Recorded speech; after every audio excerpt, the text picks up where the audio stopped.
यदि तुम्हारे कुछ मीठे बोल बोलने से किसी को खुशी मिलती है और उसका रक्त बढ़ता है खुश होने से, तो ये एक तरह से तुम्हारा रक्तदान हुआ।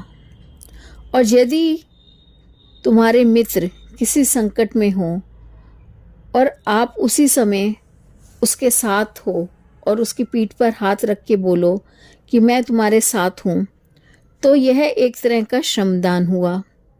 और यदि आप कुछ भी खाते समय उतना ही प्लेट में डालें जितना कि आपको खाना है, जिससे कि खाना व्यर्थ ना हो जाए, तो यह एक तरह से अन्नदान होता है।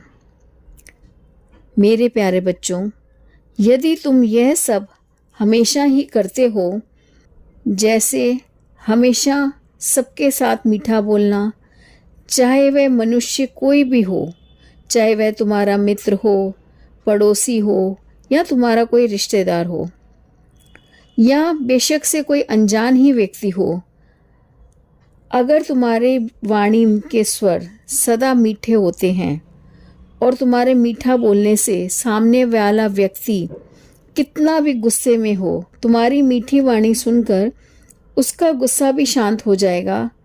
जब मनुष्य कोई भी खुश होता है ना, तो उसका रक्त बढ़ता है। तो यह एक तरह से तुम्हारी तरफ से रक्तदान हुआ। यदि कोई तुम्हारा मित्र हो, रिश्तेदार हो या कोई भी सगा संबंधी हो और वे किसी मुसीबत में है और तुम उसकी पीठ पर हाथ रख के केवल इतना बोल दो कि मैं तुम्हारे साथ हूँ, तुम अपने आप को अकेले मत समझना, तो मेरे बच्चों यह एक तरह से श्रमदान हुआ तुम्हारी तरफ से। आजकल खाने की सभी चीज़ें बहुत महंगी हैं, इसलिए तुम चाहे अपने घर में खाना खाओ या बाहर कहीं खाओ, किसी के भी घर खाओ, प्लेट में उतना ही लेना चाहिए जितना कि तुम खा सकते हो, क्योंकि अन्न का तो कभी भी अपमान नहीं करना चाहिए। अपनी प्लेट में उतना ही खाना लो जो तुम स्वयं खा सकते हो।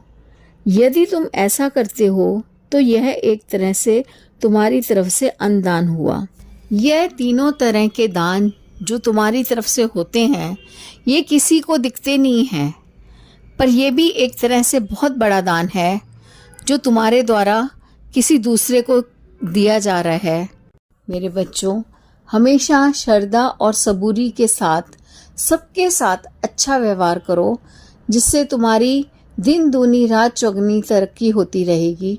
सदा खुश रहो।